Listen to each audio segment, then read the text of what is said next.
In our last video, we saw how to create users and groups that corresponded to data structures that were inside of our requirements document. Next, we'll take a look at how to build a facility data structure, which is going to be a folder extension that contains a name and a region, two string properties. To begin, we'll go to the Common Data Elements Data Structures folder. For portability, we could also go to the Shipping Company Entities folder, but just to demonstrate where we would create this here, we would go to Add Folder Extension. And this will allow us to define the special folder, including the extra properties that would be characteristic of our facility folder extension. But in line with making sure that we show examples of all the best practices and how to do this, what we'll do is we'll go to the Shipping Company Entities folder, and we will click All, Create Data Types, Folder Extension. Now this allows us to create our folder extension inside a folder that makes it easier to export and import en masse our entire project. So the first thing we will do is we will locate the type namespace and we'll remove spaces. These spaces will make it impossible for us to save our new extension. And then we'll go up and give our extension a name. And we will add two properties to it. We will give it a name and we will give it a region.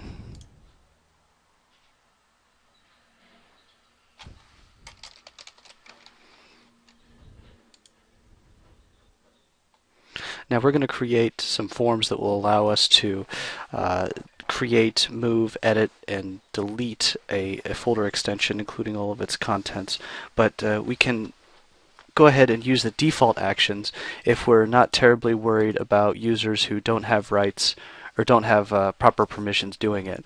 These actions, add with data, add simple, delete, etc., are not controlled by permissions. So any user who can log in can do them so long as we allow them with these check boxes. If we want to lock them down with If we want to lock these actions down according to the groups that a user is a member of, we will have to uncheck these and create alternate actions that are based on flows, which we will show how to do a flow action a little bit later. But for now, we'll go ahead and open up all of these, including show and tree, define default page name, and we'll define the page name as facility dashboard. And we'll see what that means in just a moment. And also for flows, we will go ahead and generate these four components: create, edit, delete, and get. These will allow us to manipulate facility folders inside of a flow. So this defines our folder extension data structure. And now for the root folder where we will create our facilities, we will go to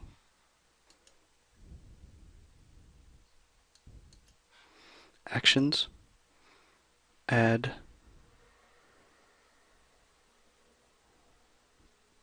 Designer Project, and we will just call this local shipping.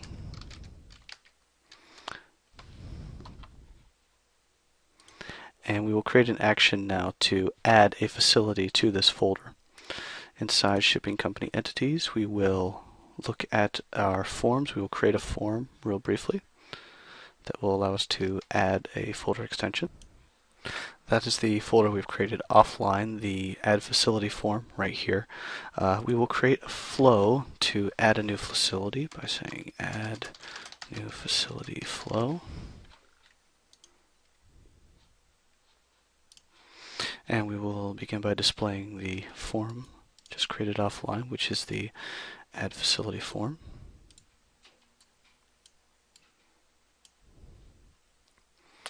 We will next add the component which will create our facility, which we'll find under Integration, Folder Extension Data Structures, Facility, Create Facility. We'll make that connection and create the facility. For folder description, we will say something along the lines of new facility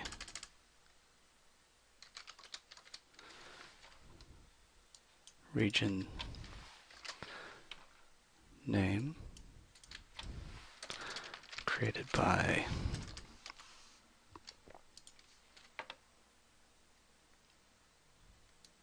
initiating user email. For folder name, we will follow the convention of our group. Now the convention of our folder is going to be Midwest Local 89, so that will be region space hyphen name. So we will go to mapping, go region space hyphen space name. That will be the name of our folder. For parent folder ID, what we will do is we will grab the folder ID that's listed under flow data, and this folder ID will be automatically populated by any folder from which this action emanates. And for extension data, we will build the data out with the name and region provided to us. Now the entity ID will be automatically created, as will the entity type name and extension ID, so we don't need to worry about those. All we need to do is map in the region and the name.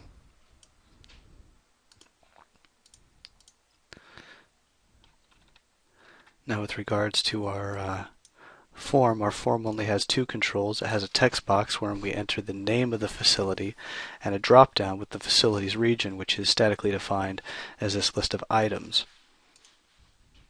So the only input we need to map is facility name, but since we won't know the facility name when the folder opens, we'll go ahead and set that to ignore.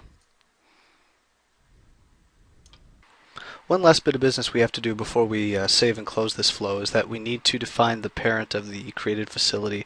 Earlier we defined it as a static parent ID, but in order to use this as an action, the action needs to be able to detect a folder ID variable at the front. And as long as we're feeding that in, we might as well alter that. So what we're going to do is we're going to remove this folder ID mapping on flow data, and we're actually going to provide it inside this panel of flow data. So now that we have this variable, we're going to remap parent folder ID to this folder ID, and this will allow us to use this flow as an action, which I'll demonstrate in just one moment. So we will save our flow and close it. And we're going to go to the folder where we want our new facilities to appear. In this case, we have a generic flow, or a generic folder, a designer folder actually, called local shipping. And we'll replace this with a more pleasing dashboard view in just a few minutes. But let's begin with creating the action that will allow us to create our folder extension entities. We'll go to Manage, Add Flow as Action. We'll call our action name Add New Facility. And in the flow selector, we will select the flow that we just created. Now we have this nice action that if we select this folder and go Add New Facility, we'll see the form that we described earlier, and we'll say the facility's name is Central. Let's call this Central Shipping Co. We'll select a region of the Midwest and click Done. Now once we've done this and refresh the view by clicking around a little bit, we'll see that our new facility, Central Shipping Co., has been created. And because we set up the original actions to be available, we can edit it using the edit action. We can move it around, we can delete it, we can copy the folder URL to clipboard for sending outside of the system. We can even open the folder itself from there, and as you can see, once we do that at any point, once the tree refreshes, it also becomes a node on this folder tree to the left. And this completes creating and working with folder extensions.